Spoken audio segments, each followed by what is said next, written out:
La red de túneles, bajo la Ciudad de México, la historia oculta de los pasadizos que unen iglesias y palacios.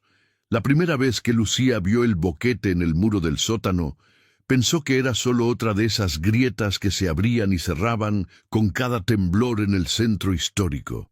Llevaba 15 años limpiando aquel viejo edificio gubernamental, una mole de piedra volcánica a 2 cuadras de la catedral, y creía conocer cada rincón, cada mancha de humedad, cada azulejo flojo. Pero ese agujero no estaba ahí la noche anterior, estaba segura. Había algo distinto en el aire, un olor más frío, terroso, como si detrás del muro no hubiera simple vacío, sino una garganta abierta que llevaba muy, muy abajo, bajo toda la ciudad. Se agachó despacio, sosteniendo la lámpara portátil con una mano, mientras apartaba los trozos de yeso con la otra. Del otro lado no se veía nada, solo un negro compacto que parecía tragarse la luz. Sintió un ligero escalofrío en la nuca, ese mismo que sentía cada vez que se quedaba sola en el edificio después de medianoche, cuando los pasos de los burócratas y los secretarios ya se habían ido. Pero seguía oyendo ecos en los pasillos. Antes de seguir, si te gustan estas historias basadas en los secretos ocultos bajo la Ciudad de México, te invito a suscribirte al canal y a dejar en los comentarios desde qué ciudad o país nos estás escuchando. Eso ayuda muchísimo a que sigamos contando estas historias que casi nadie se atreve a investigar. Lucía estiró el cuello, como si pudiera oler mejor la oscuridad. El boquete tenía el tamaño justo para que una persona delgada pudiera pasar arrastrándose. Pensó en ir por el jefe de mantenimiento, pero luego recordó la expresión con la que él siempre la miraba, una mezcla de condescendencia y fastidio. «Usted limpie, señora Lucía, lo demás déjemelo a mí», siempre decía, sin siquiera mirarla a los ojos. No, si le avisaba, iban a taparlo de inmediato, o peor, le iban a echar la culpa a ella por romper la pared con el carrito de limpieza. Se levantó y miró a su alrededor. Estaba sola. Arriba, la vida seguía. Claxones, vendedores, una bocina lejana gritando «¡Tamales oaxaqueños!». Allí, en el sótano, solo el zumbido del fluorescente y el goteo constante de una tubería vieja marcaban el tiempo. Se sentó en una caja de archivo y respiró hondo. No era la primera vez que algo extraño aparecía en ese edificio. Desde que el gobierno había decidido remodelar y dignificar el inmueble, habían empezado a tirar tabiques, abrir hoyos, cambiar cableado. Cada vez que un albañil picaba una pared cercana al nivel del suelo, salían ladrillos antiguos, piedras volcánicas talladas y hasta relieves que parecían de iglesia. Algunos trabajadores se persignaban y murmuraban que todo eso antes había sido parte de un convento enorme que ya no existía, solo quedaban trozos dispersos. Dicen que por aquí abajo hay túneles que conectaban con la catedral y con el palacio. Le había contado hace meses don Chuy, un electricista viejo que llevaba más años que ella en la zona. Los curas no caminaban a la intemperie como nosotros, quién sabe qué cosas movían por debajo. Lucía se había reído para disimular el miedo. «Ay, don Chuy, usted nomás quiere espantar a una». Él había chasqueado la lengua. «No son cuentos, señora. Nada más vea cómo tiemblan los de arriba cuando encuentran algo que no estaba en los planos». Recordó eso mientras miraba el boquete. Los de arriba. Así les decía siempre a los licenciados, a los directores, a los subsecretarios que usaban elevador privado y estacionamiento subterráneo exclusivo. A todos esos nunca los veía caminar por los pasillos del sótano donde estaban las bodegas, el archivo muerto y el cuarto de calderas, a menos que necesitaran bajar por otra razón. Se acercó de nuevo al agujero y metió la lámpara. Esta vez se atrevió a introducir medio brazo, iluminando hacia adelante. El haz de luz dibujó un arco de piedra del lado de adentro y luego un túnel angosto. con paredes de cantera humedad, el piso de tierra apisonada y unas marcas viejas, casi borradas, como si alguien hubiera pasado arrastrando cargas pesadas. No era un simple hueco de construcción, eso estaba ahí desde mucho antes del cableado, de los archivos, del edificio mismo. Su corazón empezó a latir más rápido. Podía darse la vuelta, reportar un desprendimiento y olvidarse de todo. O podía, por primera vez en su vida, ir a un lugar que no estaba destinado para los suyos. Un lugar que nunca fue pensado para los que limpian. «Estás loca, Lucía», murmuró para sí, pero sus manos ya habían dejado la lámpara dentro del boquete y estaban empujando los pedazos de tabique para agrandar la entrada. El ruido del yeso cayendo al piso se mezcló con el alboroto lejano de la calle. Nadie iba a escucharla ahí abajo. Se quitó el mandil, lo dobló y lo dejó encima de la caja de archivo. Dejó también el carrito de limpieza como un pequeño altar improvisado que marcaba el límite entre su mundo conocido y ese otro donde no sabía qué reglas aplicaban. Se santiguó sin mucha convicción, más por costumbre aprendida de su madre que por verdadera fe. «Virgencita, pues ahí te encargo». Se metió de rodillas, primero la cabeza, luego los hombros, hasta que sintió la piedra rozarle la espalda. La lámpara, al frente, alumbraba apenas unos metros, pero le bastó para ver que el túnel continuaba recto, ligeramente en descenso. El aire cambió de golpe, dejó de oler a cloro y papel viejo, y ahora olía a tierra húmeda, a encierro, a algo metálico, como sangre seca mezclada con óxido. Mientras avanzaba, recordó la primera vez que pisó ese edificio. Había llegado con un folder de plástico donde guardaba sus papeles, acta de nacimiento, comprobante de domicilio, constancia de que sabía leer y escribir. Tenía 30 años y 2 hijos que mantener. El jefe de personal apenas la miró. «Trabajo de intendencia», dijo como si anunciara algo sin importancia. «Turno mixto. Se entra a las 6 de la mañana, pero a veces hay que quedarse a deshoras si hay eventos. ¿Puede?» «Puedo», respondió ella, sin preguntar cuánto iban a pagar, sabiendo que de cualquier forma iba a aceptar. 15 años después, ahí estaba, arrastrándose por un túnel que, de enterarse, el mismo hombre le prohibiría siquiera mirar. Sintió un sabor extraño en la boca, una mezcla de miedo y una pizca de rabia. Rabia vieja, acumulada de tantas veces que la mandaron callar, que la trataron como si fuera invisible. El túnel se ensanchó de pronto y pudo ponerse de pie. Alzó la lámpara y vio que el techo formaba un arco perfecto de piedra, con una hilera de ladrillos más oscuros que dibujaban una especie de franja.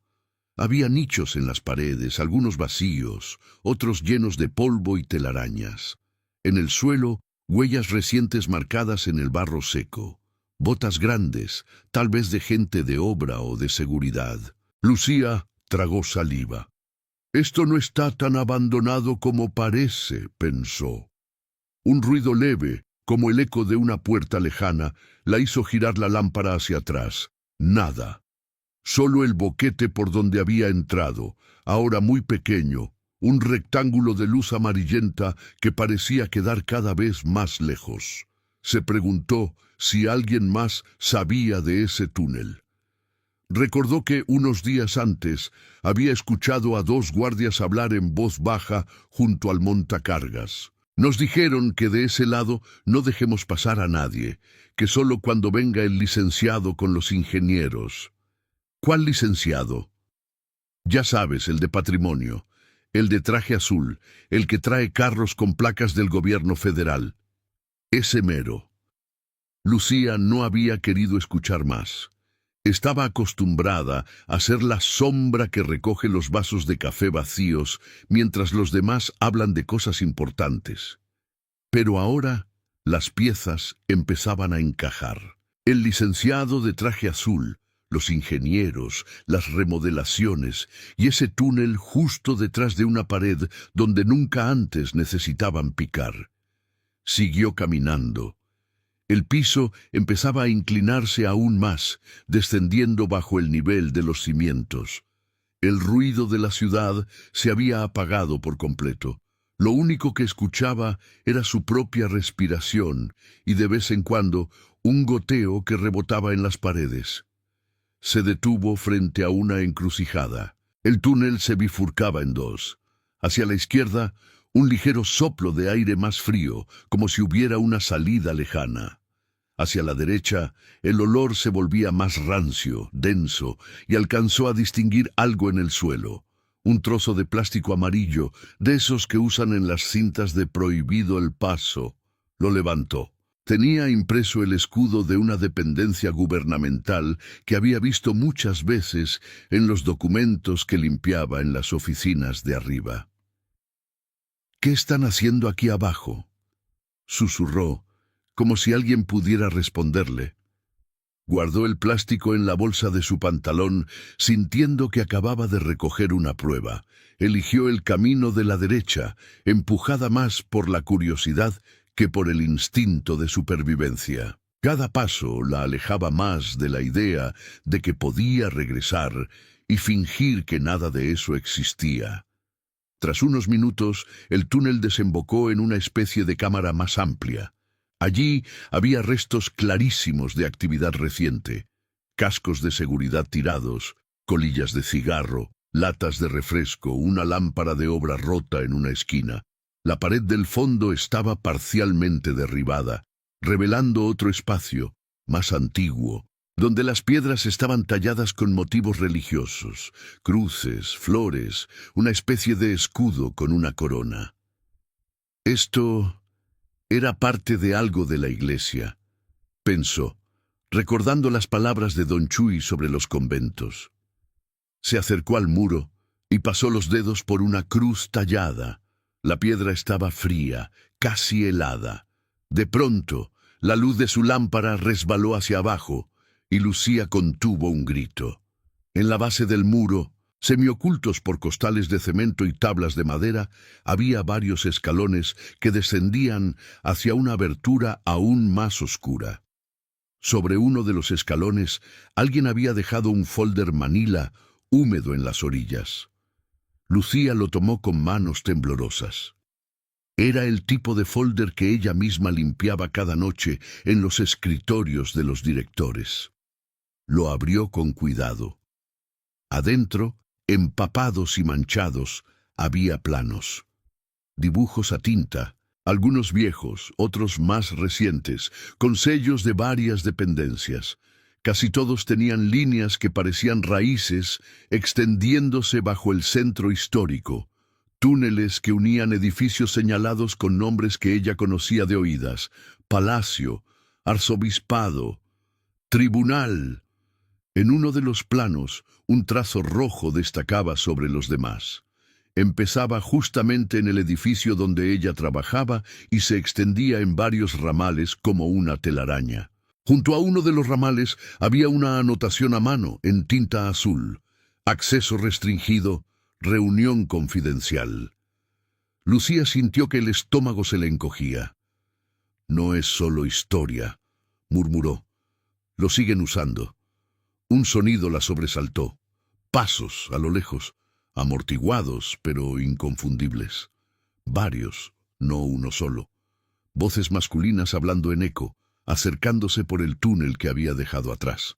Apagó la lámpara instintivamente, quedando sumida en una oscuridad total que la hizo tambalearse. Podía oler, ahora con más claridad, el cigarro y el perfume caro mezclados con el polvo.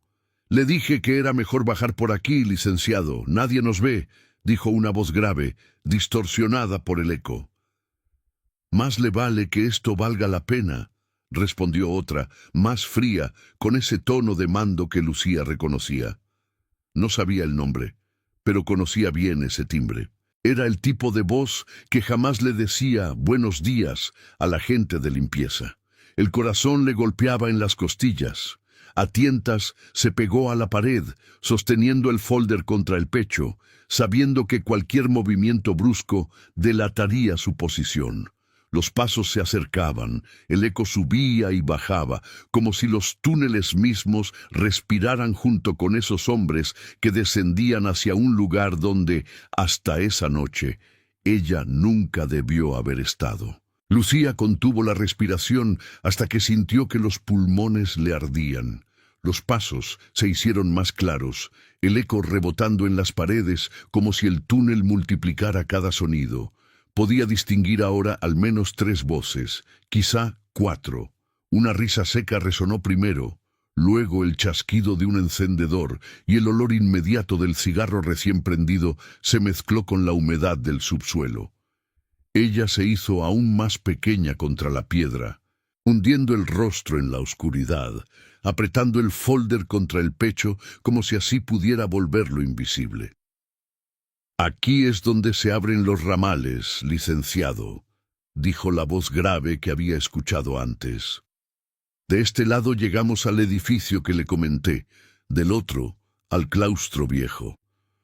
«No me interesa el claustro», respondió el hombre del tono frío. «Lo que me interesa es que nadie más sepa que estos accesos siguen operativos, ni los de arriba, ni los de abajo. ¿Quedó claro?» A Lucía le temblaron las rodillas al escuchar esa última frase. «Ni los de abajo». Era como si hablara de ella directamente, de la gente que limpiaba, que cargaba cajas, que entraba por la puerta de servicio. Aquellos para quienes las decisiones de ese hombre significaban turnos dobles, recortes, despidos, pero nunca invitaciones a reuniones confidenciales bajo tierra. Los pasos se detuvieron muy cerca. Podía sentir la vibración en el piso. Algo metálico chirrió, como una reja que se abre después de mucho tiempo sin uso. Un haz de luz blanca atravesó la oscuridad, rebotando en la piedra del pasadizo a unos metros de donde Lucía estaba. Apenas se atrevió a abrir un ojo.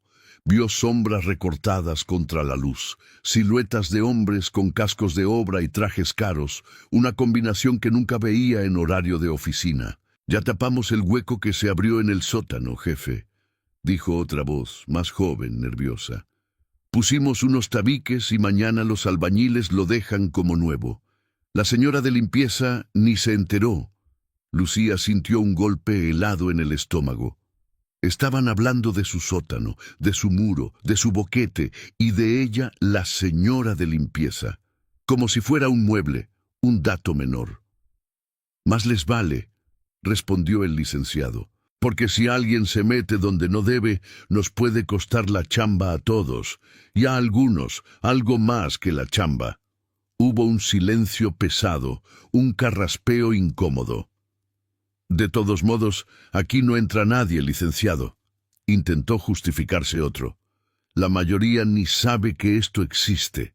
Lucía tragó saliva, sintiendo cómo el folder resbalaba un poco de entre sus dedos sudorosos. Lo sostuvo con más fuerza, con cuidado de no hacer ruido. El papel húmedo crujió apenas, un susurro mínimo. Ella se quedó inmóvil, esperando que el eco no lo delatara. «¿Trajo los documentos?», preguntó el licenciado. «Sí, señor. Todo lo que pidió. Las actas, los planos, los acuerdos y las fotografías». El corazón de Lucía empezó a repiquetear con más fuerza. Si ellos traían documentos y ella ya tenía en las manos otro juego de planos, significaba que esas hojas no eran simples historietas viejas. Eran piezas de un rompecabezas que alguien se empeñaba en esconder bajo la ciudad. Los hombres caminaron unos pasos más. El eco se alejó un poco, aunque todavía los oía con claridad. Lucía aprovechó para moverse lentamente, pegando la espalda a la piedra y deslizándose hacia el lado contrario donde había visto los escalones que descendían. Si se quedaba allí, podían alzar la lámpara en cualquier momento y encontrarla. Si bajaba, al menos tendría una oportunidad de desaparecer en la oscuridad, Cada peldaño crujía bajo su peso con un leve rechinido, pero el murmullo de las voces y el eco de sus pasos hacia el otro lado tapaban el ruido. 1, 2, 3 escalones. El aire se volvió aún más pesado. Un olor a incienso viejo mezclado con humedad y algo rancio le llenó la nariz. Sintió por primera vez cierto mareo, como si el subsuelo guardara un calor distinto, una presión que no dejaba escapar el tiempo. Al llegar al último escalón, encendió la lámpara apenas un segundo, apuntando hacia abajo. Vio un corredor más estrecho, con las paredes cubiertas por una capa de salitre que se descascaraba como escarcha, y sobre esa capa, restos de pintura deslavada que alguna vez habían sido de color rojo oscuro. Borradas por el tiempo, sobrevivían solo algunas letras latinas. Una fecha confusa, tal vez un muro de un antiguo convento, tal vez una especie de cripta. Apagó de nuevo la luz y se quedó escuchando. Arriba, los hombres parecían haberse detenido en la cámara donde ella había encontrado el folder. «Aquí es», dijo uno. «Del otro lado está la sección que conecta con el templo, pero todavía no la terminan de reforzar». «No importa el templo», contestó el licenciado impaciente. «Lo importante es este tramo. Nadie en el arzobispado va a admitir que esto existe, y nosotros tampoco». ¿Quedó claro? «Clarísimo, licenciado». Lucía, encogida en el último escalón, sintió una punzada de rabia mezclada con miedo. Allá arriba, los hombres hablaban de decidir qué existía y qué no, a fuerza de sellos y silencio. Allá arriba, cruzando unas cuantas calles, estaba la plaza donde vendían helados, los niños corriendo, los turistas tomando fotos de las cúpulas. Nadie imaginaba que justo debajo se tejía una red de corredores donde se negociaban secretos que podían cambiar historias. Recordó entonces a su hijo mayor, Diego, que ahora trabajaba de repartidor y soñaba con estudiar historia en la UNAM. «Mamá, tú siempre estás en edificios viejos, seguro ahí hay cosas bien interesantes», le había dicho una vez, riéndose mientras le mostraba en el celular un hilo de Twitter sobre leyendas del centro. Ella se había limitado a sonreír y a decirle que en esos edificios solo había papeles y polvo. Ahora entendía lo lejos que estaba de la verdad. La conversación arriba continuaba. «¿Y los expedientes de las expropiaciones?», preguntó el licenciado. «Quiero todo lo anterior a 1975, especialmente lo de la colonia Guerrero y la zona de la Merced». «Están aquí, señor», respondió uno de los hombres, sin duda señalando alguna caja. «Pero algunos están muy dañados por la humedad. Tal vez sería mejor, lo que sería mejor», interrumpió el licenciado cortante, «es que nadie vuelva a verlos, ni periodistas, ni académicos, ni familiares de los afectados. ¿Usted entiende?» Lucía sintió un hueco en el pecho. No era la primera vez que escuchaba mencionar esas colonias. Conocía a una señora que vendía tamales afuera del edificio, doña Brígida, que siempre decía que su familia había perdido una casa grande en la Guerrero por un papel que nunca apareció, mijita. Cada vez que hablaba de eso, sus ojos se llenaban de lágrimas contenidas. «Tal vez esos papeles están aquí», pensó Lucía, apretando la mandíbula. Arriba se oyó el sonido de algo pesado arrastrándose, quizá cajas o costales. Luego el chasquido de algo metálico. «Haremos como acordamos», dijo el licenciado, en un tono más bajo que, sin embargo, el eco traicionó. «Lo que no pueda destruirse se reubica. Lo que pueda comprometer a la familia se queda aquí, sellado. Cuando acaben los trabajos del metro en la zona, nadie va a poder volver a abrir estos túneles sin derrumbar medio centro». Lucía entendió entonces que no hablaba solo como funcionario. Eso de «la familia» tenía un peso distinto, casi mafioso. No se refería a los ciudadanos, a la familia mexicana, sino a un linaje concreto, uno de esos apellidos que se repetían en placas, calles y edificios. Se obligó a respirar despacio. No podía quedarse eternamente pegada a ese escalón. Con sumo cuidado encendió la lámpara apuntándola hacia el suelo, evitando que el rayo subiera. Comenzó a avanzar por el corredor estrecho, manteniéndose agachada. Sus pasos eran apenas roces en la tierra húmeda. Cada tanto veía pequeños detritos, un trozo de vela consumida, una medalla oxidada, incluso un zapato viejo, sin cordones, tan deteriorado que parecía de otra época. Mientras caminaba, las voces se fueron haciendo más lejanas, absorbidas por la piedra. Solo alcanzó a escuchar, antes de perderlas del todo, una última frase del licenciado. «Recuerden, aquí nunca vinimos». La ironía casi la hizo reír en voz alta. Ellos tenían el poder de decidir que algo nunca pasó, solo porque no querían que constara en papel. Y sin embargo, ahí estaba ella.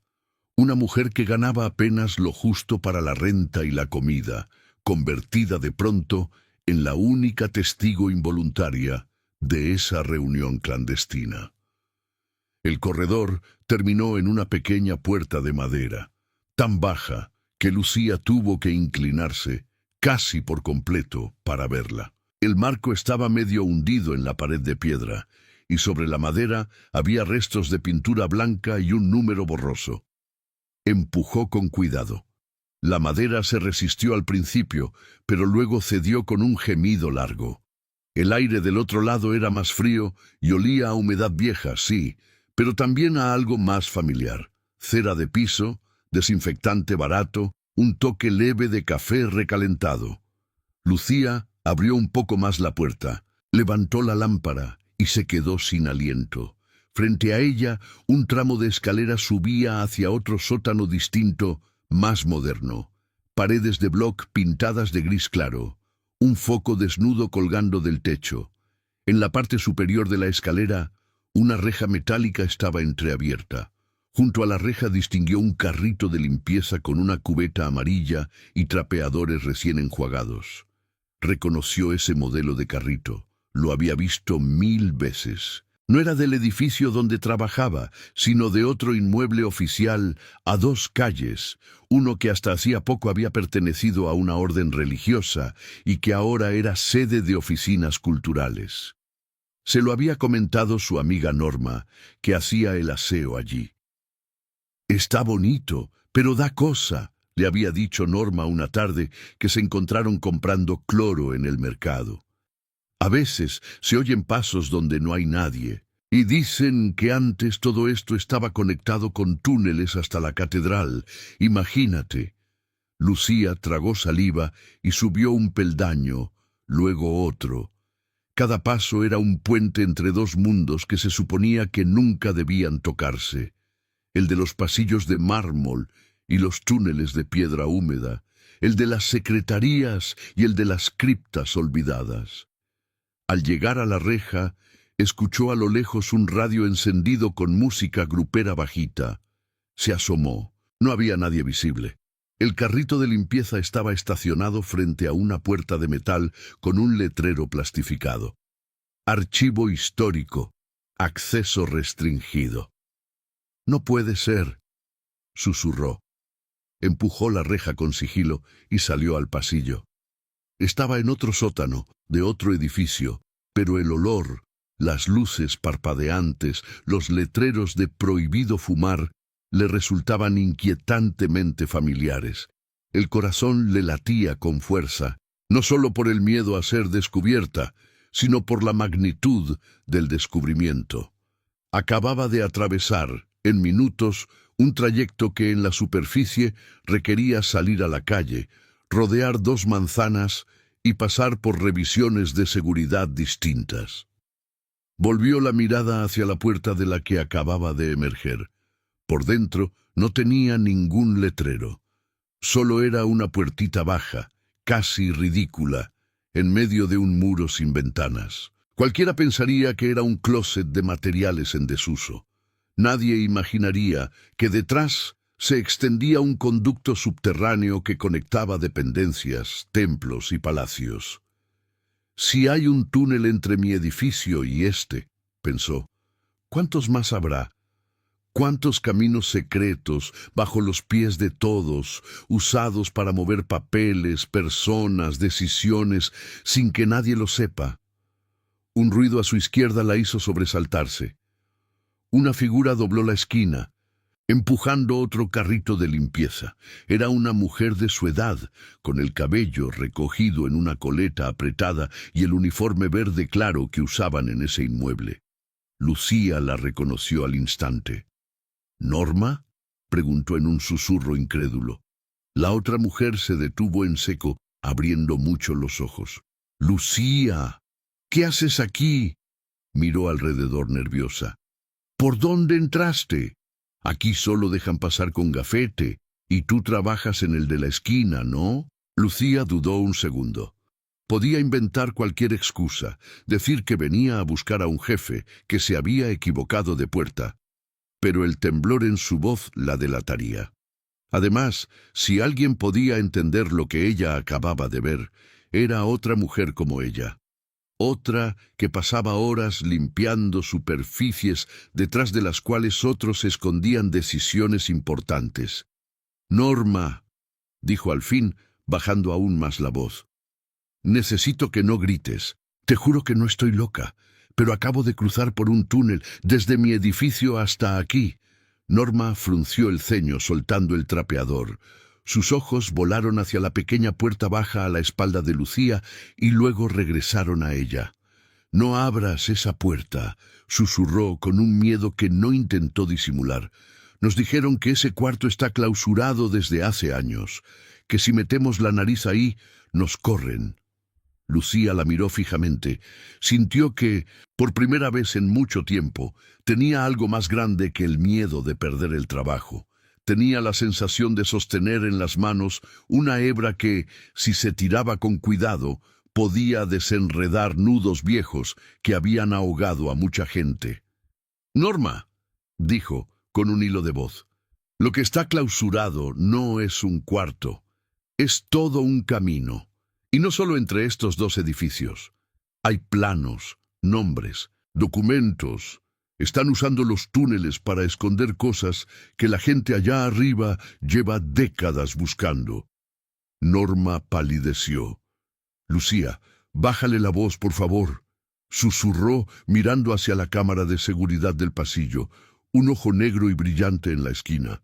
«Aquí oyen todo, y si lo que dices es cierto, no somos nosotras las que mandamos en este piso, ni en el de abajo». Lucía sintió entonces que estaba cruzando otra clase de umbral.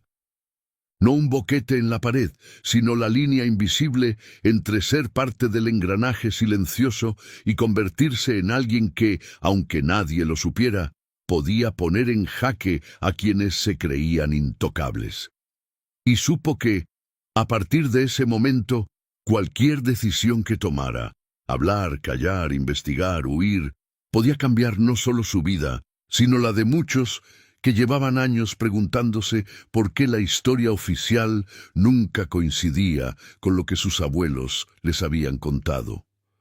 Norma la tomó del brazo con una fuerza que Lucía no le conocía, empujándola suavemente hacia una esquina donde la cámara no alcanzaba de lleno. El pasillo olía a desinfectante barato y a café viejo, y el foco del techo parpadeaba con un zumbido constante. Allí, a medio resguardo del ojo negro del techo, Norma habló casi pegando los labios al oído de Lucía. «Te voy a hacer una pregunta», susurró. «Cuando entraste por esa puerta, ¿sentiste que el aire cambiaba, como si bajaras a otro tiempo y a otra cosa?» Lucía se estremeció.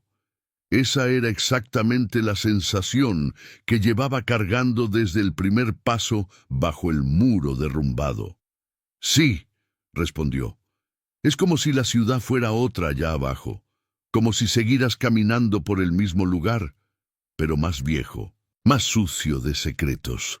Norma cerró los ojos un segundo, como si confirmara algo que temía desde hacía tiempo. «Entonces no estás loca», murmuró. Mi abuela decía que esta ciudad está parada sobre otra ciudad hecha de túneles y de cosas que la gente con dinero escondió. Nosotras siempre hemos limpiado encima, pero nunca se suponía que viéramos lo de abajo. Lucía quiso preguntar más, pero el radio que estaba sobre el carrito de Norma sonó con un chasquido. «Norma, ¿dónde andas?», se oyó la voz de un hombre, cansada. «Ya subieron los de cultura, necesitan que limpies la sala de juntas». Norma alargó el brazo y tomó el radio. «Ya voy, don Lalo, estaba en el sótano terminando lo de archivo», respondió, intentando que la voz no le temblara. Colgó el radio y miró a Lucía con urgencia. «No podemos hablar aquí», dijo. «Si quieres seguir con esto, tiene que ser afuera, donde no haya cámaras, y tú tienes que salir de este edificio como si nada. Si alguien te ve aquí sin gafete, nos metemos en un problema enorme las dos». Lucía asintió, todavía sintiendo la humedad de la piedra en la espalda, como si el túnel la hubiera marcado. Guardó el folder manila bajo el uniforme, pegado al torso. El papel frío se acomodó junto a su piel caliente, recordándole a cada movimiento lo que traía oculto. «¿Por dónde salgo?», preguntó. Norma señaló el final del pasillo. «Sube esas escaleras, sales al patio interior. A la derecha está la puerta del estacionamiento de proveedores. Diles que viniste a dejar unos papeles al archivo y que ya te vas. Si preguntan de qué oficina, di que de la tuya. A veces pasan cosas raras entre dependencias y no quieren problemas, así que te van a dejar ir». Lucía tragó saliva. «¿Y tú?». Norma sonrió con una tristeza resignada. «Yo sigo trapeando, ¿qué más?», bajó la voz. «Pero hoy salgo a las 9. Si quieres, nos vemos en la esquina de la panadería de 5 de Mayo. Llévate eso que traes escondido. Y, Lucía, no se lo enseñes a nadie más todavía, ni a tus hijos, ni a nadie del edificio. Primero tenemos que entender qué es exactamente lo que tienes». Lucía dudó un instante. Su impulso natural era ir directo con alguien importante. Un director honesto, un periodista, cualquier figura que supiera qué hacer con papeles así. Pero pensó en la voz del licenciado en el túnel, hablando de reuniones confidenciales, de la familia y de documentos que nadie debía volver a ver. Esas personas también tenían acceso a directores, periodistas y jueces. Ella, en cambio, solo tenía a otras como ella, invisibles, pero que veían y oían todo. «Está bien», dijo al fin. «A las 9, en la panadería». Norma asintió y, sin más, retomó su rol de siempre. Tomó el trapeador, movió el carrito y se alejó por el pasillo, tarareando una canción para que cualquiera que la oyera pensara que todo era rutina. Lucía la vio irse unos segundos, sintiéndose extrañamente orgullosa de esa mujer que, para casi todos, no era más que la señora que limpia el tercer piso. Subió las escaleras con las piernas algo entumidas. Cada escalón la alejaba del túnel, pero no de lo que había descubierto. Al cruzar el patio interior, el sonido de la ciudad la golpeó de golpe. Risas, motores, el pregón de un señor que vendía tortas a la salida, un organillero que tocaba una melodía vieja. El sol de mediodía iluminaba los muros de cantera, borrando por completo la sensación de encierro que había sentido allá abajo. En la puerta del estacionamiento, un guardia de chaleco azul la detuvo con la mano. «¿A dónde va, señora?», preguntó con esa autoridad automática que daba el uniforme. Lucía respiró hondo y trató de adoptar el tono cansado y neutro que usaba todos los días. «Vengo del edificio de la esquina», dijo. «Me mandaron a dejar unos papeles al archivo histórico. Ya terminé y me regreso a mi trabajo». «Mire», sacó del bolsillo una credencial plastificada con el logo de su dependencia.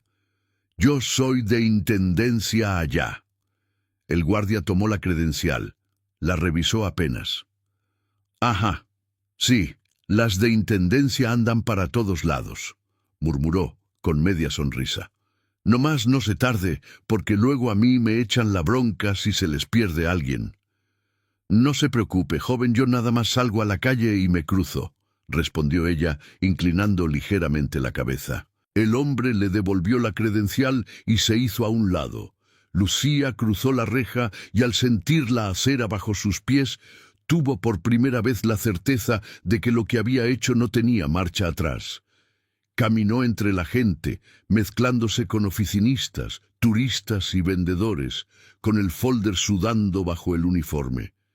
El bullicio del centro la envolvió. A su izquierda, el olor a tacos de canasta.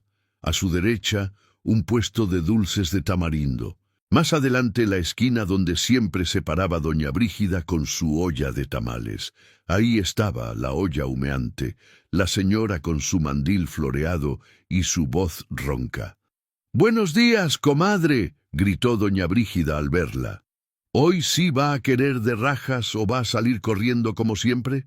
Lucía se detuvo, casi por inercia. En otro día habría sonreído, comprado un tamal y seguido su camino. Pero hoy sentía que le faltaba aire, que el mundo se había vuelto demasiado brillante y ruidoso después de tantas sombras silenciosas. «Hoy paso más tarde, doña», dijo. «Ando con prisa». La señora frunció el ceño. «¿Todo bien, hija?», preguntó. «Te ves pálida». Lucía dudó un segundo. Podía confiar en esa mujer de ojos cansados, que había visto llorar más de una vez mientras hablaba de la casa perdida en La Guerrero. Podía, en ese momento, sacarse el folder del uniforme y preguntarle si le sonaban los apellidos de los sellos. Pero recordó la advertencia de Norma y la imagen mental del licenciado hablando de documentos que nunca debían ver la luz. «Es el calor, doña», mintió con una sonrisa apretada. «Luego paso, se lo prometo». Siguió caminando hasta llegar a la puerta de su propio edificio. Allí, el guardia de siempre, Toño, un muchacho joven que a veces le ayudaba a cargar cubetas, la saludó con la mano. «¿Qué hubo, doña Lu?», dijo. «La andaban buscando hace rato». «¿Que dónde andaba?». «Que el jefe de mantenimiento quería que usted viera lo que se rompió en el cuarto de máquinas». El estómago de Lucía dio un vuelco. «¿El jefe de mantenimiento?», pensó en su voz condescendiente, en cómo siempre la mandaba callar. ¿Ya sabría del boquete? Ya lo habrían tapado. «Fui a dejar unos papeles al archivo de acá atrás», improvisó. «Ya subo. ¿El jefe está en el sótano?». «Simón, ahí anda, bien encabronado», respondió Toño sin filtro. «Dijo que alguien estuvo moviendo cosas donde no debía». Lucía sintió como el sudor le corría por la espalda. Apretó los labios. «Pues vamos a ver qué quiere», dijo, y se metió al edificio. Bajó las escaleras hacia el sótano con el corazón golpeándole en las sienes. El aire se sentía más espeso que de costumbre, cargado de cloro y algo más, ese olor a pared recién levantada, a cemento húmedo. Al acercarse al tramo del pasillo donde estaba el muro del que había salido el boquete, lo vio enseguida. Los tabiques frescos, el yeso todavía húmedo, una franja de pintura mal aplicada para disimular. En cuestión de horas, habían borrado toda huella visible de la abertura. El jefe de mantenimiento, un hombre de vientre abultado y camiseta con manchas de grasa, estaba allí de espaldas, dando órdenes a 2 trabajadores. «Que no se note que aquí se picó, decía. «El licenciado quiere el muro como nuevo, y ustedes ya saben cómo se pone si uno no hace las cosas al centavo». Los albañiles asintieron en silencio, concentrados en la llana y el bote de mezcla. El jefe se giró y vio a Lucía. «Por fin aparece», espetó. «¿Dónde andaba, señora?». Lucía sostuvo su mirada. Esa vez no bajó los ojos. «Me mandaron a dejar unos papeles al archivo del edificio vecino», respondió sin disculparse. «¿Qué necesitaba?».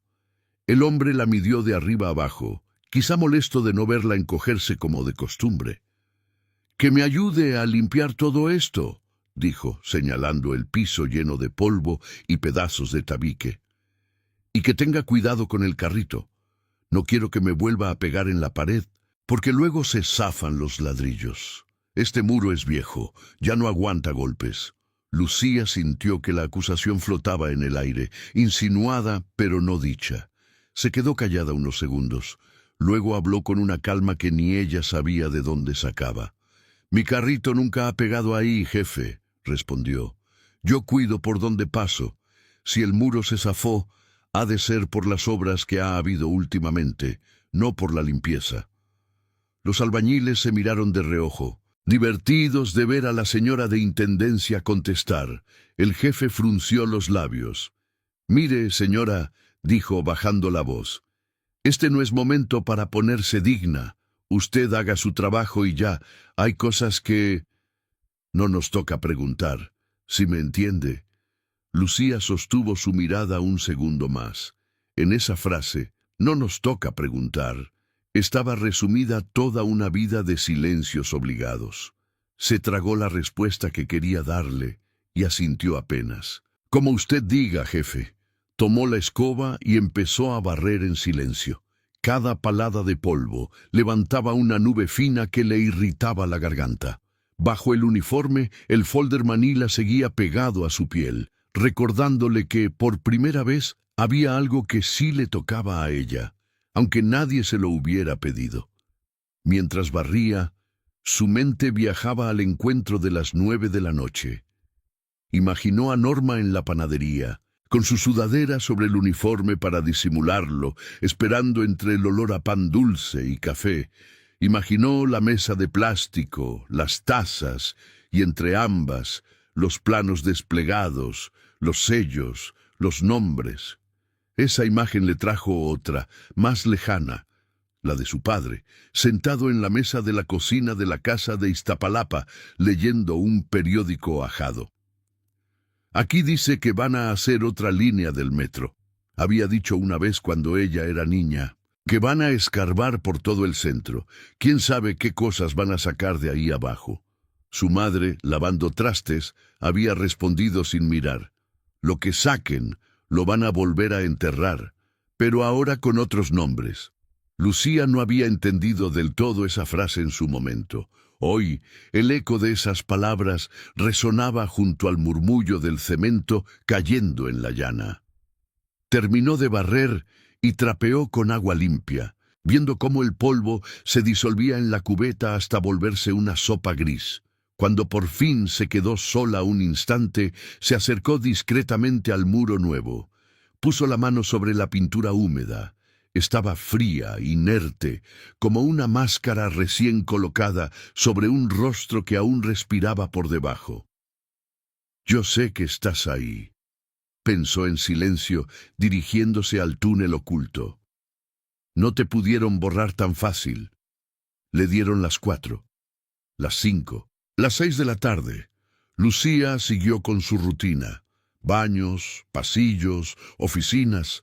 En una de ellas alcanzó a escuchar la radio encendida donde hablaban de nuevas inversiones en el centro histórico y de rehabilitación de inmuebles patrimoniales gracias a la colaboración entre el gobierno y una importante familia de empresarios.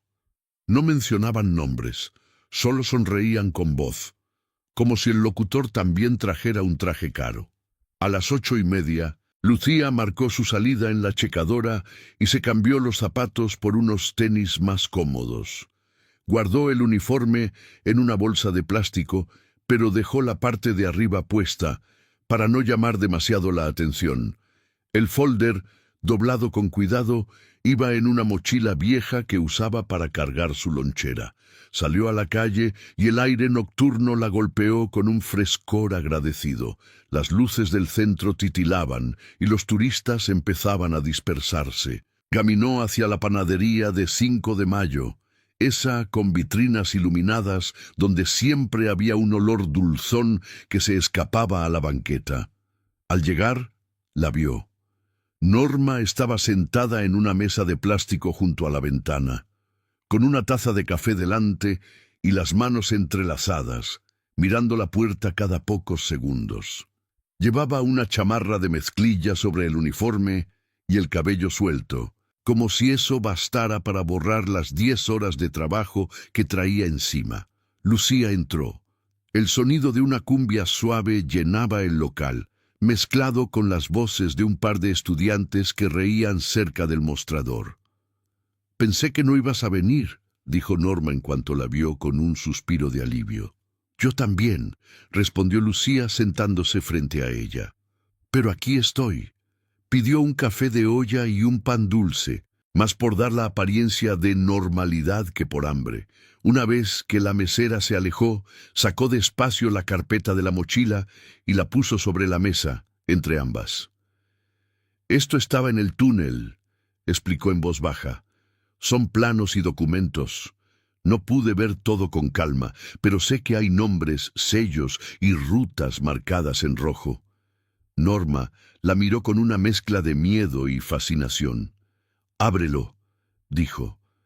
«Vamos a ver qué es lo que no querían que nadie viera». Lucía respiró hondo y abrió el folder. El olor a humedad y papel viejo subió como un fantasma entre las tazas de café. Extendió el primer plano sobre la mesa, tratando de protegerlo de las migas de pan.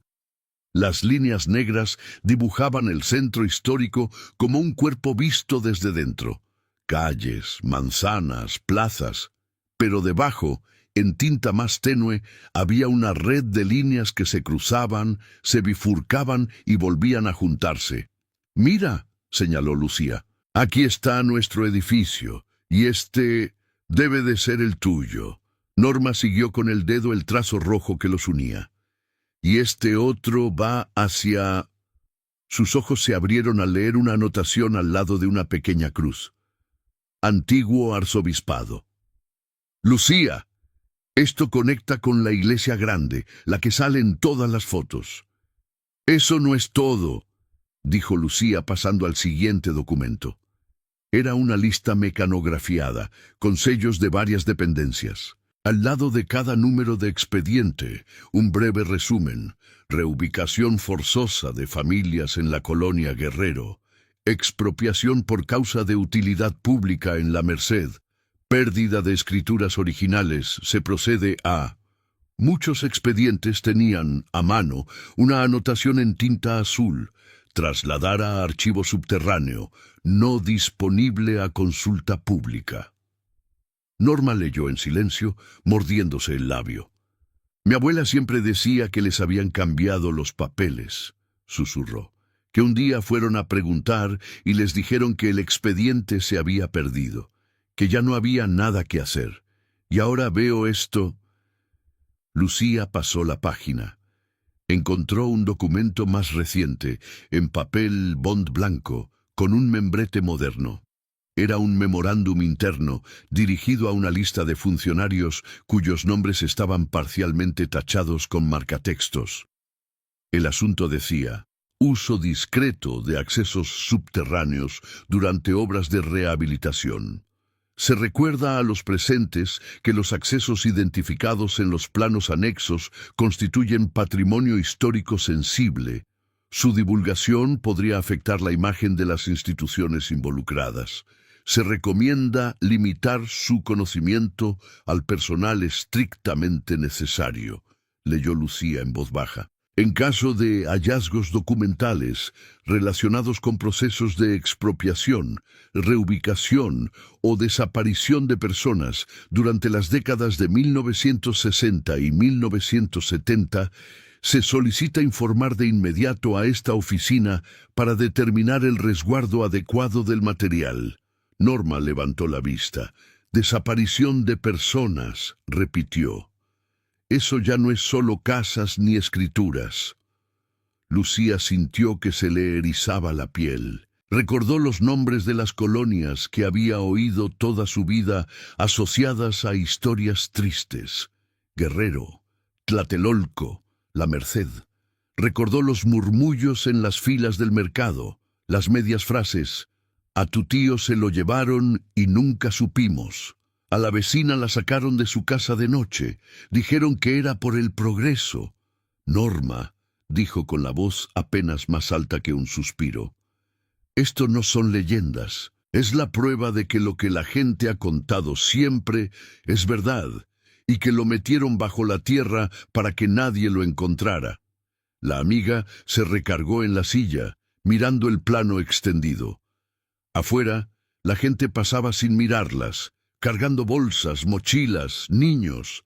Nadie podía imaginar que, en esa mesa de panadería, dos mujeres con uniformes de limpieza estaban mirando lo que muchos historiadores y periodistas habrían dado todo por ver. ¿Y ahora qué hacemos?, preguntó Norma al fin. Lucía no tenía la respuesta. Nunca en su vida había estado frente a una decisión tan grande. Su día a día siempre había sido claro: entrar, limpiar, salir, sobrevivir. Eso era todo. Pero ahora, una parte de ella, esa que había sentido rabia cuando el jefe le dijo que no le tocaba preguntar, se negaba a seguir viviendo como si no supiera. Miró el plano, los sellos, las anotaciones. Pensó en doña Brígida, en su padre, en los nombres de expedientes que hablaban de gente que solo existía ahora en recuerdos y chismes.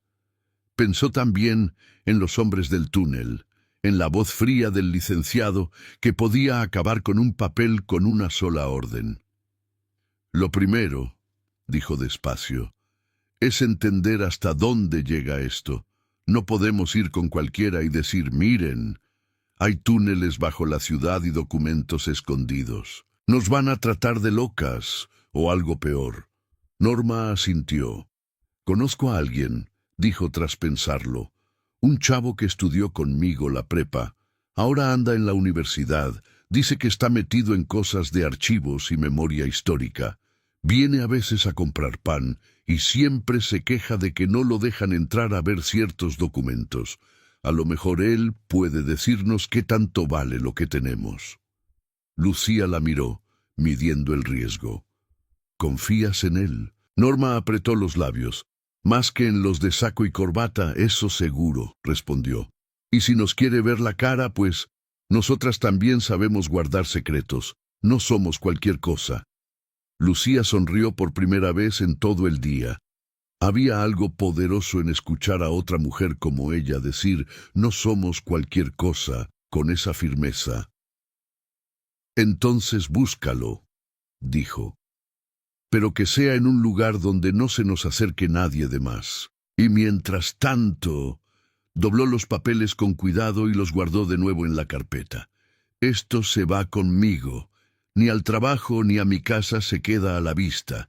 Lo voy a esconder donde nadie mire nunca. Norma la miró, curiosa. ¿Dónde es eso? Lucía pensó en su pequeño departamento en Iztapalapa, en el closet lleno de ropa de los hijos, en la alacena con frascos de vidrio. En la única parte de la casa donde nadie quiere meter mano, respondió, con una media sonrisa. Detrás del tinaco del agua, en la azotea. Ahí solo subo yo. Norma soltó una risita nerviosa. Mira nada más, dijo. Los de arriba esconden cosas bajo tierra, y nosotras las escondemos en el cielo de lámina. Ambas rieron, cortito, como quien se da permiso de olvidar por un segundo el peso de lo que sabe. Pero en el fondo, las dos entendían que esa risa era apenas la calma antes de algo más grande. Porque, desde el momento en que una mujer de intendencia cruzó un muro y encontró un túnel, la red secreta bajo la ciudad ya no le pertenecía solo a quienes se creían dueños de todo. Esa noche, al llegar a su edificio de Iztapalapa, Lucía subió directamente a la azotea. El cielo estaba enrojecido por las luces de la ciudad, y el ruido de la avenida llegaba amortiguado, como si viniera de otro mundo. Subió la escalerilla metálica que llevaba al tinaco. El plástico negro estaba tibio aún por el calor del día. Rodeó la base y, agachándose, encontró el hueco donde años atrás su padre guardaba herramientas viejas envueltas en bolsas. «Perdóname, papá», murmuró. «Te voy a robar el escondite». Sacó un par de frascos oxidados y una tabla y metió la carpeta Manila al fondo, bien protegida en 2 bolsas de plástico. Volvió a colocar todo frente al hueco, de modo que, a primera vista, pareciera solo un rincón descuidado. Se levantó, se sacudió el polvo de las rodillas y se quedó allí un momento, mirando la plancha infinita de azoteas, antenas y tendederos. Desde ahí, la Ciudad de México parecía tranquila, casi inmóvil. Nadie hubiera dicho que, bajo toda esa lámina, concreto y ropa colgada, había otra ciudad de túneles donde se jugaba con la memoria de miles de personas. Bajó al departamento. Sus hijos, Diego y Camila, estaban frente a la televisión viendo una serie. «Ya llegaste, ma», dijo Diego, sin despegar la mirada de la pantalla. «Te guardamos comida». Camila se levantó, apagó la estufa y la miró de reojo. «Te ves cansada», comentó. «¿Pasó algo?» Lucía dudó. El impulso de siempre era decir lo de siempre, no preocuparlos, mantenerlos a salvo de sus angustias. Pero otra parte de ella quería contarles que su madre ya no era solo la señora de limpieza, que había pisado un lugar donde muy pocos podían entrar. «Fue un día largo», dijo al final sonriendo apenas. «Luego les cuento. Ahorita nada más quiero bañarme». En la regadera, el agua tibia le cayó como una cascada sobre los hombros tensos. Casi podía sentir que se lavaba el olor a tierra húmeda y papel viejo, pero había algo que el agua no se llevaba, la certeza de que ya estaba metida en algo demasiado grande para ignorarlo. Cerró los ojos y vio, como grabada, la red de líneas bajo el plano, los túneles entre iglesias, palacios y oficinas, como venas que conectaban el corazón del poder. Durmió a sobresaltos, soñó, o creyó soñar, con pasos bajo su ventana, con voces apagadas que repetían, «Aquí nunca vinimos». Se despertó sudando, el corazón acelerado, y tuvo que comprobar 2 veces que la carpeta seguía allá arriba, detrás del tinaco, como si alguien pudiera habérsela robado durante la noche. Al día siguiente, en el trabajo, el ambiente estaba raro. Los jefes caminaban más rápido, los guardias hablaban en susurros, y en el elevador escuchó a 2 licenciados mencionar la visita del subsecretario y los avances en la rehabilitación del subsuelo. Cada frase, cada palabra relacionada con abajo, le parecía ahora cargada de doble sentido. Por la tarde, Norma le mandó un mensaje desde un celular viejo que casi nunca usaba. «Hoy a las 7, misma panadería. Viene el chavo que te dije. Se llama Julián. No digas nada en voz alta». Lucía respondió con un simple «Ahí estaré» y guardó el teléfono en el fondo de la bolsa, como si también fuera un documento comprometedor. Esa noche, la panadería estaba más llena.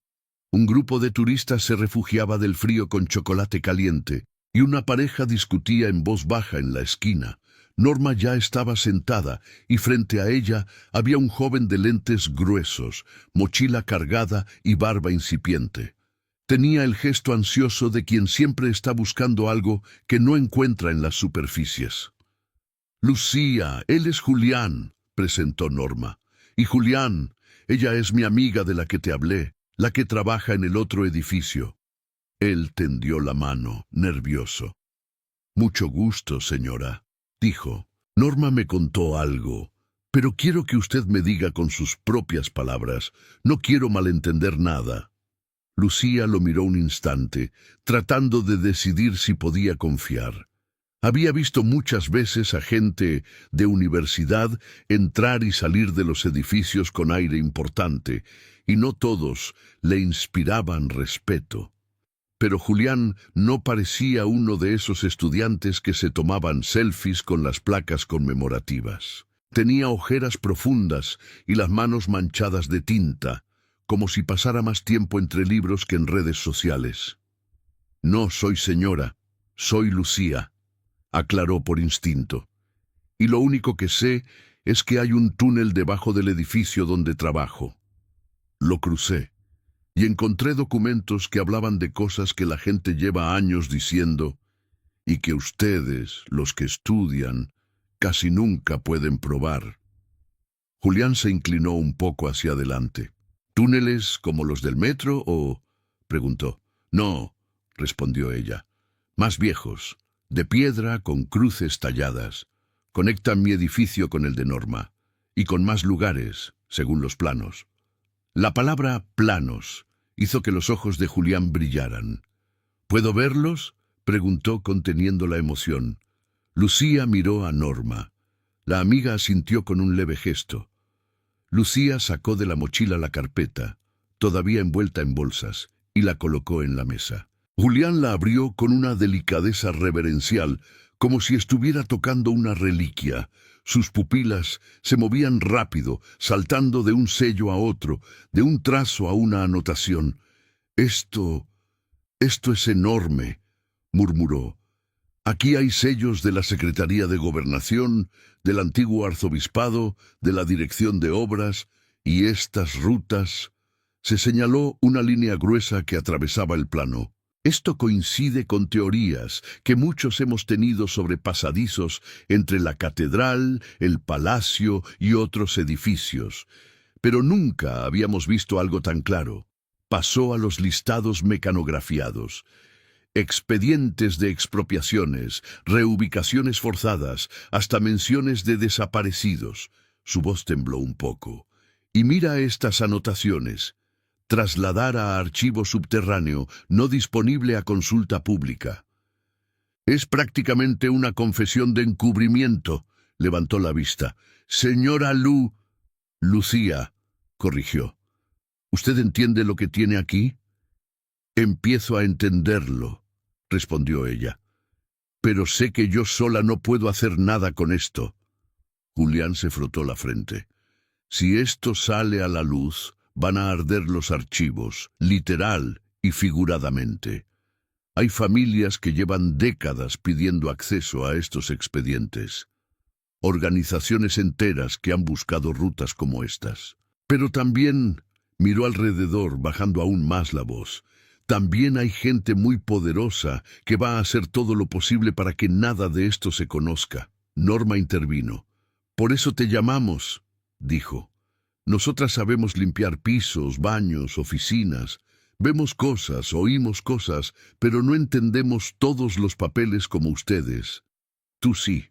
Queremos saber, ¿hay forma de que esto sirva para algo sin que nos desaparezcan por metiches? Julián la miró con una mezcla de admiración y preocupación.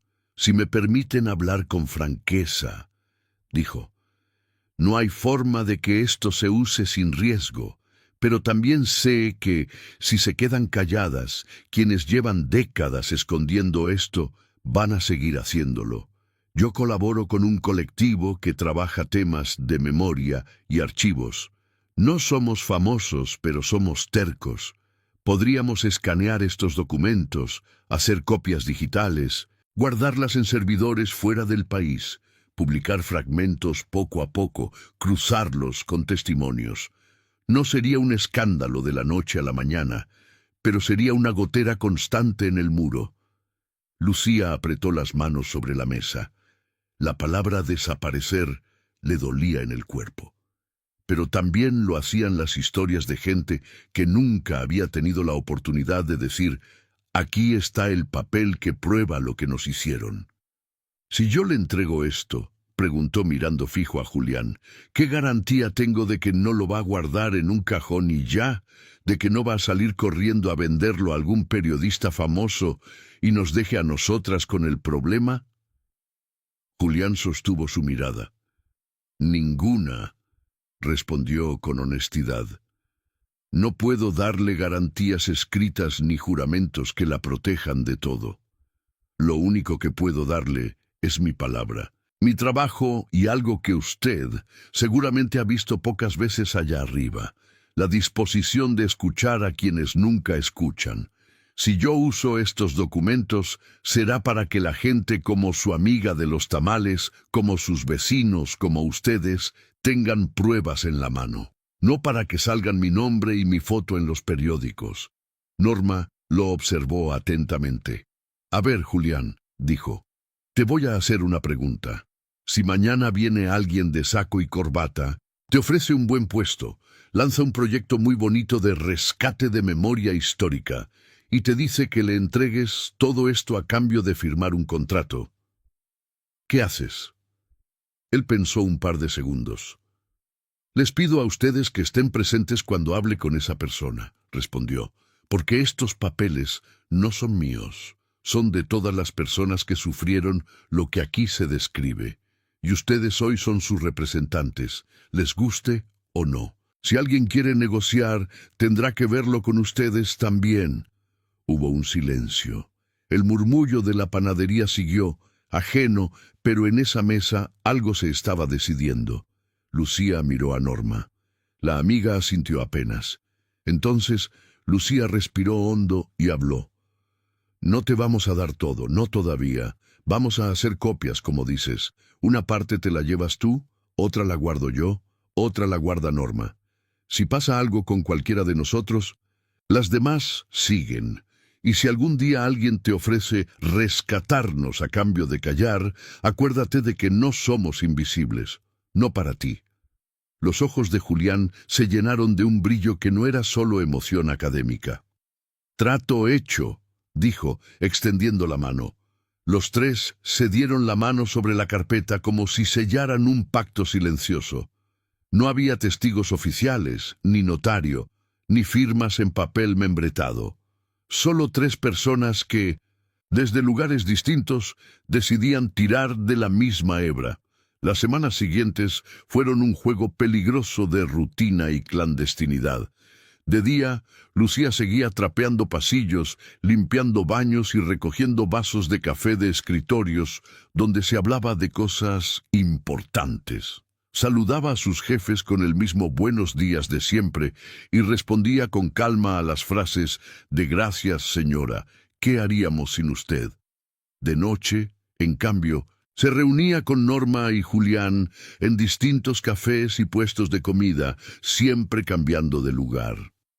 Habían logrado conseguir un escáner portátil y con paciencia, hoja por hoja, digitalizaban los planos, los listados y los memorandos. Julián subía las imágenes a servidores en el extranjero, con claves encriptadas. No es infalible, decía, pero al menos, si se pierden los papeles físicos, la información no muere. Mientras tanto, Julián y su colectivo empezaron a cruzar los números de expediente con nombres de personas y lugares. Pronto, los archivos digitales se llenaron de coincidencias, familias que habían denunciado expropiaciones injustas, organizaciones que llevaban años buscando a desaparecidos, notas de periódico antiguas sobre obras del metro y hallazgos imprevistos que luego nunca se aclararon. Un día, Julián llegó a la cita con el rostro desencajado. «Encontramos algo más», dijo abriendo su laptop. «Miren esto». Mostró una serie de fotografías en blanco y negro, deterioradas, que habían estado sujetas con un clip en uno de los expedientes. En ellas se veían tramos de túneles, grupos de hombres con cascos y trajes, cajas con sellos oficiales. En una de las fotos, al fondo, se distinguía claramente la entrada de lo que parecía una cripta bajo una iglesia. Frente a ella, un grupo de personas formaba una fila, mujeres con rebozo, niños, ancianos. Estas fotos son de los 70, explicó. El pie de foto habla de reubicación temporal de familias afectadas por obra pública. Pero según testimonios que tenemos, muchos de ellos nunca regresaron a sus casas, ni les dieron nada a cambio. Lucía apretó los labios. Cada documento era como una confirmación dolorosa de lo que siempre había sospechado, que la ciudad se había construido sobre capas de injusticia cuidadosamente aplastadas. «¿Y qué vas a hacer con esto?», preguntó Norma. Julián inspiró hondo. «Vamos a empezar por lo que menos nos ponga un blanco en la frente», dijo. Publicar artículos, hilos, pequeñas cápsulas en redes donde hablemos de la existencia histórica de túneles entre edificios de poder. Usar solo parte de los planos, sin mostrar números de expediente. Que la gente vea que no estamos inventando, que empiece a preguntarse qué se movía por ahí. Lucía frunció el ceño. ¿Y los papeles de las familias?, insistió. ¿Cuándo van a servirles a ellos? Poco a poco, respondió él, con una paciencia que no era condescendiente sino cuidadosa. Vamos a contactar a organizaciones que ya trabajan con ellas. No vamos a llegar como héroes. Vamos a poner lo que tenemos sobre la mesa y ver cómo lo usan en juicios. En solicitudes de verdad histórica. Pero si lo soltamos todo de golpe, quienes controlan esos túneles pueden reaccionar de maneras que no nos convienen a nadie. Lucía no estaba del todo satisfecha, pero entendía. Durante años había visto lo fácil que era enterrar problemas a punta de órdenes. También sabía que, esta vez, al menos, no estaban solas. Mientras tanto, algo empezó a pasar en su edificio. Los rumores corrían de pasillo en pasillo, que se habían cancelado algunas obras en el subsuelo por falta de presupuesto, que el licenciado de traje azul ya no se veía tan seguido, que había cambiado el jefe de la dirección de patrimonio. Nadie decía nada oficial, pero la incomodidad flotaba. Una tarde, al bajar al sótano, Lucía encontró a Don Chuy, el electricista viejo, sentado en una caja, fumando a escondidas. ¿Ya se enteró, señora Lucía?, preguntó sin rodeos. ¿De qué, don Chuy? Él lanzó el humo hacia el techo. Que al licenciado ese, el del saco azul, ya lo mandaron a otro lado, murmuró. Dicen que alguien le armó un escándalo con unos planos viejos que andan circulando por internet, que lo están investigando por andar escondiendo cosas en los túneles. Lucía contuvo la respiración. ¿Escándalo?, repitió con fingida curiosidad. Pues sí, dijo él, sacando su celular viejito. Mire, hasta yo lo vi. Un hilo larguísimo donde hablan de la red de pasadizos bajo la Ciudad de México y de cómo se usaron para mover documentos y quién sabe qué más. No dicen nombres, pero a buen entendedor. Le mostró la pantalla. Lucía reconoció el estilo de Julián. Fotos de planos recortados, mapas antiguos superpuestos, testimonios anónimos de gente que hablaba de puertas clausuradas y túneles bajo iglesias. El hilo terminaba con una pregunta. ¿Quién decide qué parte de la historia merece ser iluminada y cuál se queda enterrada bajo nuestros pies?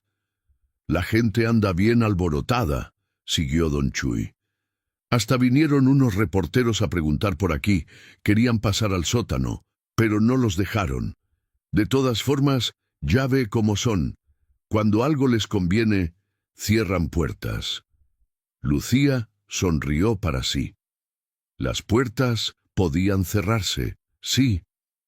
Pero ahora había grietas en el muro, grietas por donde se colaba la luz y la curiosidad de la gente. ¿Y usted qué piensa, don Chuy?, preguntó. ¿De verdad hay una red de túneles como dicen? Él la miró con ojos cansados, pero chispeantes. Yo pienso que usted ya sabe la respuesta mejor que yo, dijo. Nomás le voy a decir una cosa. La ciudad tiene memoria. Uno podrá tapar hoyos, pero la tierra se acuerda. Y algún día, todo lo que enterraron va a salir. Así sea en forma de papel, de hueso o de historia contada. Lucía sintió un nudo en la garganta. Ese «usted ya sabe» sonaba casi a complicidad. Por un segundo pensó que él también podía haber visto algo, pero decidió no preguntar. Cada quien tenía sus propios fantasmas bajo tierra. Con el paso de los meses, los efectos de lo que habían hecho empezaron a notarse de maneras pequeñas, pero contundentes. Un programa de radio comunitaria dedicó una serie a las historias ocultas del subsuelo capitalino. donde se entrevistó a viejos trabajadores del metro, ex monaguillos, ex empleados de edificios de gobierno. Ninguno mencionó nombres concretos, pero todos coincidían en que había cosas que no se contaban. Una organización de vecinos de la colonia Guerrero logró reabrir un caso de expropiación gracias a copias filtradas de un expediente que demostraba irregularidades. No se dijo de dónde había salido el documento, pero Lucía sabía que el número de referencia coincidía con uno de los que estaban en su carpeta. Norma le mandó un mensaje una noche. ¿Te acuerdas de doña Brígida? Le conseguimos copia de un papel donde aparece el número de expediente de la casa que le quitaron a sus papás. No es todo, pero lloró de ver escrito lo que siempre le dijeron que no existía. Lucía se quedó mirando el mensaje largo rato. Al día siguiente, al pasar por el puesto de tamales, vio a doña Brígida con los ojos hinchados, pero sonriendo. «Hoy los tamales van por mi cuenta, comadre», dijo la señora, cuando Lucía quiso pagar. A veces la vida se tarda, pero sí se acuerda de una. Lucía quiso preguntar más, pero se contuvo. No hacía falta que nadie supiera que ella había sido uno de los eslabones en esa cadena. Lo importante era que, por primera vez, algo se movía en la superficie gracias a lo que se había descubierto bajo tierra. No todo era esperanza. También hubo advertencias. Un día, al salir de su turno nocturno, Lucía notó un coche negro estacionado frente al edificio, con los vidrios polarizados. Mientras caminaba hacia la parada del camión, el auto avanzó lentamente junto a ella. La ventana trasera se bajó unos centímetros, lo justo para que una voz masculina, educada pero helada, hablara. «Señora Lucía», dijo, «confiamos en que sabrá mantenerse al margen de asuntos que no le corresponden, por su bien y el de su familia». El coche arrancó antes de que ella pudiera ver el rostro del hombre. El corazón le golpeó el pecho como si quisiera salir corriendo. Esa noche no subió a la azotea. Se quedó abrazada a sus hijos en el sofá, viendo cualquier cosa en la televisión para ahogar el eco de esa voz. Al día siguiente se lo contó a Norma y a Julián. El joven se puso lívido. «Esto ya no es solo papel», dijo. «Ya se dieron cuenta de que hay filtraciones. Vamos a parar un tiempo las publicaciones con detalles muy específicos. Seguiremos trabajando, pero más discretos. Y ustedes», las miró con seriedad, «ustedes tienen que cuidarse más que nunca. No anden solas de noche. No bajen a los sótanos si no es necesario». Lucía lo escuchó, pero sabía que parte de lo dicho era imposible. Su trabajo estaba en los sótanos, en los rincones que nadie más quería pisar. No podía dejar de ir ahí. Lo que sí podía hacer era cambiar la forma en que se movía. Mirar 2 veces, anotar mentalmente rostros nuevos, no repetir rutas. Era extraño, pero la experiencia de tantos años de limpieza, ese ojo entrenado para notar una silla movida, un objeto fuera de lugar, ahora se volvía una herramienta para cuidar su propia vida. Con el tiempo, el coche negro dejó de aparecer, o tal vez aprendió a esconderse mejor. En cualquier caso, Lucía decidió no dejar que el miedo la paralizara. Cada vez que pasaba por el muro reparado del sótano, ponía la mano unos segundos sobre la pintura, ya no como quien toca una tumba, sino como quien saluda a un viejo aliado. «No te van a volver a usar solo para esconder vergüenzas», pensaba. «También vas a servir para sacarlas». Años después, cuando Diego logró por fin entrar a la universidad y eligió estudiar historia, Lucía se encontró sentada en la misma mesa de la cocina donde su padre leía el periódico décadas atrás. Diego traía un montón de libros y hojas subrayadas. «Mamá», dijo emocionado, «¿te acuerdas de esos hilos sobre los túneles bajo el centro que se hicieron famosos hace años? Resulta que varios de esos documentos ayudaron para que se abrieran rutas de visita histórica. No lo hacen por donde están las cosas más delicadas. obvio. Pero ahora hay recorridos guiados que explican cómo usaban los pasadizos entre iglesias y edificios de gobierno. Hasta hay placas que hablan de expropiaciones injustas y de familias afectadas. No es todo, pero es algo. Lucía sonrió, removiendo el café en su taza. Me acuerdo, respondió como si hubiera sido una espectadora más. Suena bien. Voy a hacer un trabajo sobre eso, siguió él. Sobre cómo la memoria no solo está en los monumentos bonitos, sino en los lugares escondidos, en los túneles, en los archivos olvidados, en lo que la gente de a pie cuenta. La miró con un brillo especial. Al profe le interesa mucho lo que saben los trabajadores, los veladores, la gente de intendencia. Dice que ellos ven cosas que nunca salen en los informes. Tú no has visto nada raro en todos estos años, Ma. ¿Alguna historia para que yo la cuente en clase? Lucía se quedó callada unos segundos. Pensó en el túnel, en la carpeta bajo el tinaco, en la mano de Julián temblando sobre los planos, en las noches en la panadería, en el coche negro. Pensó también en doña Brígida con su expediente, en las nuevas placas, en la gente que ahora caminaba por ciertos pasadizos con casco y guía, sabiendo al menos una parte de lo que había allí. He visto muchas cosas, respondió al fin. Cosas que, si te las cuento, vas a querer escribir libros enteros. Diego rió. Pues cuéntame una, la que tú quieras, insistió. Prometo no poner tu nombre si no quieres. Lucía lo miró con ternura. Entendió entonces que la historia que habían ayudado a destapar no le pertenecía solo a ella, ni a Norma, ni a Julián. Era una historia más grande, de muchas manos, muchas bocas y muchos silencios rotos. Y que, tarde o temprano, iba a encontrar caminos para seguir saliendo a la luz, aunque quienes la habían querido esconder debajo de la ciudad siguieran tratando de taparla. Está bien, dijo, apoyando los codos en la mesa. Pero vamos a empezar por el principio, por una noche en que yo estaba sola en el sótano de un edificio del centro y vi, en una pared, un boquete que no estaba ahí la noche anterior. Diego abrió una libreta, listo para escribir. Lucía respiró hondo y empezó a hablar, hilando con palabras lo que alguna vez había estado dibujado solo en planos y túneles oscuros.